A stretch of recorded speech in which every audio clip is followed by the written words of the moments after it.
This channel does not promote any violent, harmful, or illegal activities. All content provided by this channel is meant for an educational purpose only.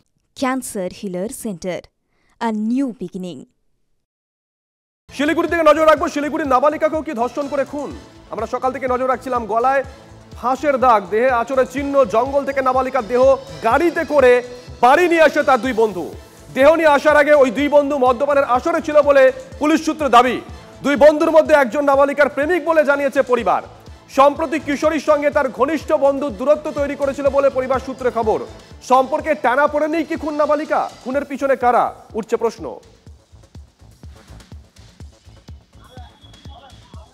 আমরা শিলিগুড়ির দিকে নজর রাখছি। শিলিগুড়ির নাবালিকাকেও কি ধর্ষণ করে খুন করা হয়েছে? গলায় ফাঁসের দাগ, দেহে আঁচড়ের চিহ্ন, গ্রেপ্তার নাবালিকার দুই বন্ধু।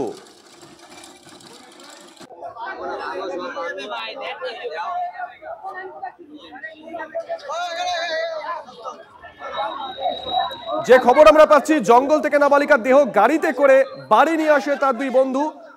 দেহ নিয়ে আসার আগে ওই দুই বন্ধু মদ্যপানের আসরে ছিল বলেও পুলিশ সূত্রে দাবি। কাদেরকে গ্রেপ্তার করা হয়েছে, তাদের কি পরিচয়? প্রসেনজিৎ আমাদের সঙ্গে রয়েছেন টেলিফোনে, আমাদের সহকর্মী। প্রসেনজিৎ, দেখো, কিশোরী খুনের ঘটনায় তার প্রেমিক তাকে গ্রেপ্তার করলো পুলিশ। তার বাড়িতেই গতকাল ঘটনাটি ঘটে বলে প্রাথমিকভাবে অনুমান।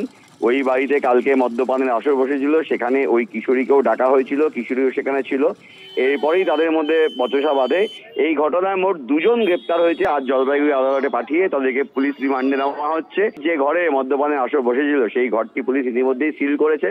গোটা এলাকা থমথমে। ঘর থেকে একাধিক মদের বোতল ইত্যাদি উদ্ধার করা হয়েছে। গাড়িতে করে জঙ্গল লাগোয়া এই এলাকা থেকে দেহটি নিয়ে তার বাড়িতে আসে। সেইখানে পরিবারের লোকজন দেখে মনে করেন যে মেয়েটি তরত করে মারা গিয়েছে। এরপর কনফার্ম হওয়ার জন্য তারা জেলা হাসপাতালে যান, সেখানে মৃত বলে ঘোষণা করা হয় মেয়েটিকে। নজর থাকবে প্রসেনজিৎ। এক মাস নিখোঁজ থাকার পর বসিরহাটের সংগ্রামপুরের বাসিন্দা এক নাবালিকার দেহ উদ্ধার। পরিবারের অভিযোগ, নাবালিকাকে ধর্ষণ করে খুন করা হয়েছে। মার্চ মাসের 1 তারিখ বাড়ি থেকে নিখোঁজ হয় ওই নাবালিকা।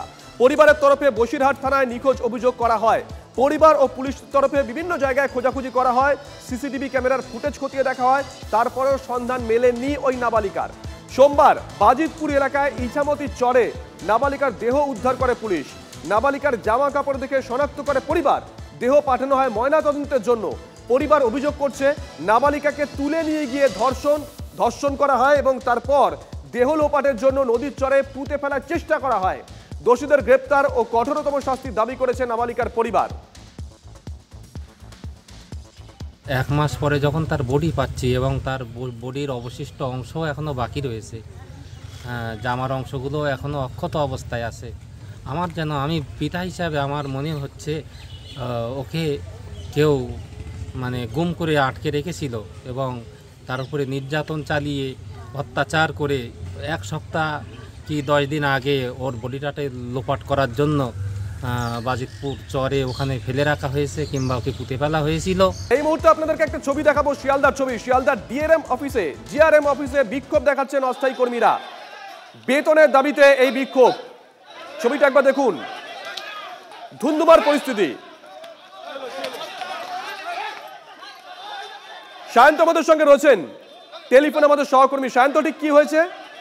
দেখো, সেটা শিয়ালদা পূর্ব রেল সূত্রে জানা গিয়েছে যে বেশ কয়েকজন কর্মীকে এই ডিআরএম অফিসে চুক্তিভিত্তিক নিয়োগ করা হয়েছিল এবং এই চুক্তিভিত্তিক যারা নিয়োগ কর্মী তাদের দিয়ে বিভিন্ন অস্থায়ী কাজকর্ম, বিভিন্ন দপ্তরে কাজকর্ম চালানো হতো।